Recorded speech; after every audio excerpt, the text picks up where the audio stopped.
مساء الفل على كل متابعين قناة حريف أفلام. فيلم النهاردة اسمه ماليس. الفيلم بيبدأ ببنت بتروح بعد ما بتخلص دراسة، وبيكون في واحد عاوز يقتلها مستنيها في البيت، لكن لحسن الحظ ما بتموتش وبتتنقل للمستشفى. وبيجي أندي وده مساعد عميد الجامعة اللي هي فيها عشان يطمن على حالتها، وبيقابل المحققة دانا وهي صديقته. وبنعرف إن البنت دي مش أول واحدة يحصل معاها كده في الجامعة، وخصوصا اللي عايشين لوحدهم. وبيقدر دكتور هيل إنه ينقذها بالرغم إن حالتها كانت سيئة، وبتكون أول عملية ليه في المستشفى لأنه اتنقل من مستشفى تانية. بيروح له أندي بعد العملية وبيقول له إنهم كانوا مع بعض في مدرسة ثانوي، لكن دكتور هيل ما بيفتكروش. بعد كده بيروح أندي ياخد مراته تريسي، وبتكون بتشتغل في نفس المستشفى لكن في قسم الأطفال. وبتقول له تريسي إن السباك اتصل بيها وقال لها على تكاليف الشغل اللي هيعمله، لكن أندي بيحس إنه مبلغ كبير، فبتقترح عليه إنهم يأجروا الدور الثالث عندهم في البيت، لكن أندي بيرفض عشان مش عاوز حد غريب يعيش معاهم. بعدها بتروح تريسي مشوار وأندي بيروح البيت،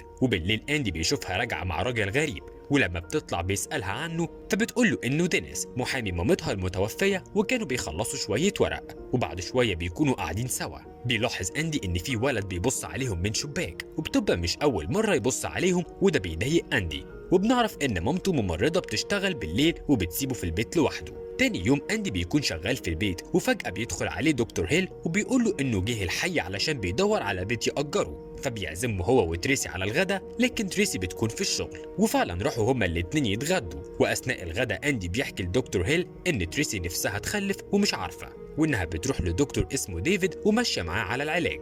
فبيقول له هيل إنها لو ما خفتش على العلاج ده تروح له يكشف عليها. وبيفكر أندي إنه يخلي دكتور هيل يأجر الدور الثالث، وبيعرض الفكرة على تريسي وبتوافق. وفعلا بيروح دكتور هيل يسكن معاهم. وفي يوم بنشوف أندي وهو قاعد مع بنت اسمها بولا، وبيسألها ليه ما حضرتش الامتحان، فبتقول له لأنها ما سمعتش المنبه بتاعها بيرن. فبيخرج وبيقول للسكرتيرة بتاعته تصحي بولا قبل امتحاناتها. بعد كده بتيجي المحققة دانا وبتقول لأندي إن البنت فاقت، لكن بتقول إنها ما شافتش القاتل لأنه حاول يقتلها من ظهرها. وبتقول له ان القاتل كل مره بيروح بيت الضحيه بتكون البنت لسه في الجامعه، فبتطلب منه يعرف مين في الجامعه مع الجدول الدراسي بتاع البنات. وبيعرف أندي ان القاتل بياخد خصله شعر من كل واحده بيحاول يقتلها. وفي نفس الوقت تريسي بتكون في البيت، بيدخل عليها هيل فبتزعق له لانه دخل من غير استئذان، وكمان بتبقى متضايقه منه لانه كان بيجيب بنات مع البيت، وما بتعرفش تنام من الدوشه والموسيقى العاليه اللي بيشغلوها كل ليله. وتاني يوم بيبقى في امتحان، وبرضه بولا ما بتجيش بالرغم ان السكرتيره كلمتها كتير وكمان سابت لها رساله. فبيقرر أندي يروح لها البيت، لكن مش بيلاقيها، بس بيلاقي خصلات شعرها على الارض، فبيقلق وبيدور عليها لحد ما بيلاقيها مقتوله جنب البيت، وبيبلغ البوليس. تاني يوم بتروح له المحققه دانا وبتساله عن سبب وجوده في بيت بولا، فبيقول لها انها كان عندها امتحان وما كانش عاوزها تفوته. وبتقول له انهم اكتشفوا ان كل الضحايا كانوا بيزوروه قبل ما يتقتلوا، فبيقول لها ان ده طبيعي لانهم بيروحوا له ياخدوا منه جوابات توصيه. وكمان بتقول ان فصيله دم القاتل نفس فصيله دمه، فبيحس أندي انها بتشكش فيه، لكن دانا بتقول له انها مش بتشك فيه، بس لازم يعملوا له تحليل، وهو عباره عن انهم ياخدوا منه عينه معينه عشان يعرفوا اذا كان هو اللي بيعتدي على البنات دي ولا لا. وكان متضايق جدا بس اضطر يوافق، وفعلا بيحللوا له وبيتاكدوا ان مش هو القاتل. وفي الوقت ده تريسي بتتعب وبتروح المستشفى، وبيجي لها نزيف في المبيض، بيكشف عليها دكتور هيل وبيكون هو اللي هيعمل لها العمليه، وبيعرف انها حامل في جنين عمره من 4 ل 5 اسابيع. وبعدها بيبدا دكتور هيل في العمليه وبيستأصل المبيض، وبيكتشف ان في مشكله في مبيض تاني وشكله فيه التواء، وانه لازم ياخد عينه منه، لكن بتقول له دكتوره تانيه انه مش هينفع لان الدكتور اللي بياخد العينات مش موجود. وبيلاقي ان ضغط تريسي مش مظبوط بسبب ان الجرح مفتوح، فبيقول للي معاه ينضفوا الجرح ويظبطوا الضغط، وهيخرج شويه وبعدين هيرجع يقول لهم يعملوا ايه. ولما بيطلع هيل بيلاقي أندي وبيقول له ان اضطر يستأصل مبيض لان ده اللي كان مسبب لها الالم، وبيحكي له ان في مبيض تاني لازم يستأصله يا اما حياتها هتبقى في خطر. ولما يستأصله تريسي مش هتعرف تخلف، وبيعرف أندي انها كانت حامل وبيتضايق جدا، لكن بيضطر يوافق عشان يحافظ على حياتها. وبيروح دكتور هيل لأوضة العمليات عشان يستأصل المبيض، لكن دكتور معاه بيقول له انه ما ينفعش يعمل كده غير لما يتأكد انه مش سليم، فقال له انه متأكد ان المبيض مش سليم وفعلا بيستأصله. وبعد شوية بيدخل عليه دكتور اسمه جورج وبيقول له ان نتيجة تحليل المبيض ظهرت وانه استأصل مبيض سليم، لكن بيطمنه وبيقول له انه هيخلي فني المعمل ما يتكلمش وكمان قطع التحليل. بتفوق تريسي وبيروح لها هيل وبيتأسف لها، وبيقول لها انه كان مضطر يعمل كده حفاظا على حياتها، لكن بتقوله إنها هترفع عليه قضية. وبعدها بتقرر تريسي تسيب البيت عشان مش عاوزة تشوف أندي تاني، عشان ادى الإذن لهيل إنه يعمل فيها كده. وفعلا بترفع القضية وبتكسبها، وبيتحكم لها إنها تاخد من التأمين 20 مليون دولار. بيستناها أندي بره المحكمة وبتشوفه لكن بتتجاهله. وفي يوم بيبقى أندي سهران في الشغل وفجأة اللمبة بتطفي، فبينزل المخزن علشان يجيب لمبة غيرها، وده المكان اللي بيبات فيه إيرل العامل. فبيشوف أندي صورة لمامة إيرل، وبالصدفة بيلاقي تحتيها خصلة شعر، وبيلاقي صندوق جنب الصورة فيها خصلة شعر بلون تاني. فبيدخل عليه إيرل وبيقول له إن دي خصلة شعر مامته وإنه بيحب يحتفظ بيها. ولما أندي بيكون خارج من أوضة العامل بيحاول إيرل يقتله، لكن أندي بيضربه وبيفقده الوعي. وبعدها بيكلم المحققة دانا وبيجوا يقبضوا على إيرل، وبيطلع هو فعلا اللي كان بيقتل البنات. وبعدها بيقعدوا يتكلموا وبيحكي لها اللي حصل لتريسي وإنه على طول حاسس بالذنب.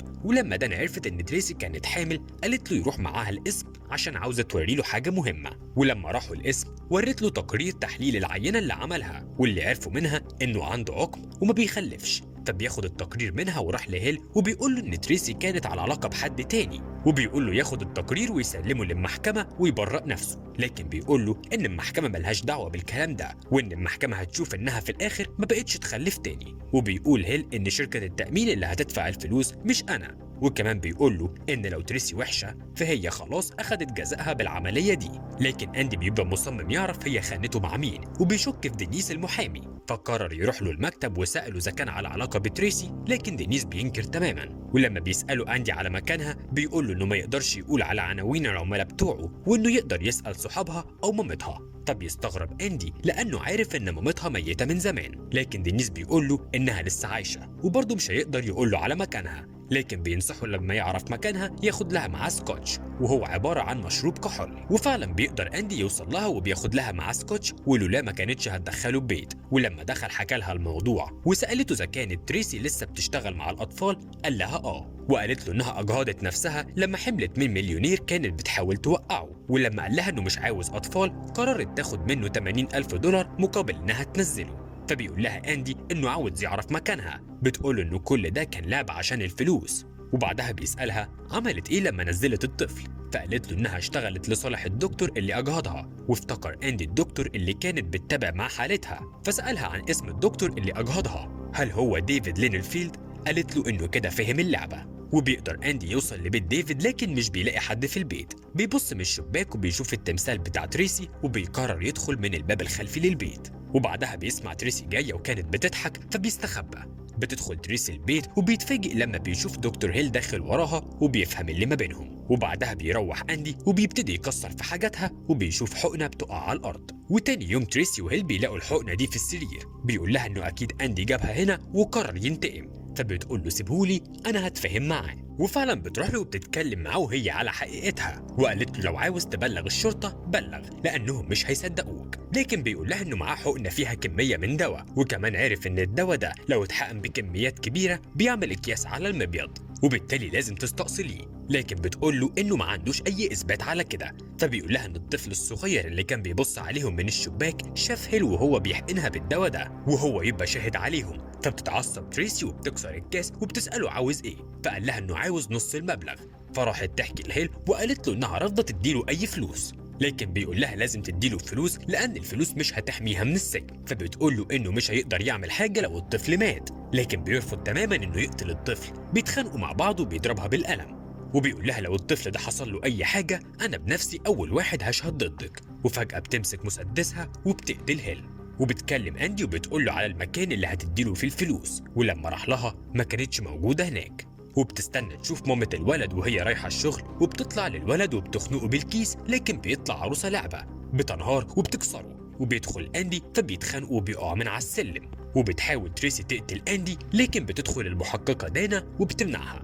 وبنكتشف انها عملت نفسها الممرضة مامة الولد. ولما بيتقبض على تريسي بتشوف الولد وهو مع مامته، لكن بتتفاجئ انه اعمى. وبكده تكون موتت هيل من غير ما يبقى في اي دليل ضدها، وقدر اندي ياخد حقه منها. وبكده يكون الفيلم خلص. لو عجبك الفيديو ما تنساش تدوس لايك وتشترك في القناة وتفعل جرس الصفحة عشان يوصلك كل فيديوهاتنا الجديدة.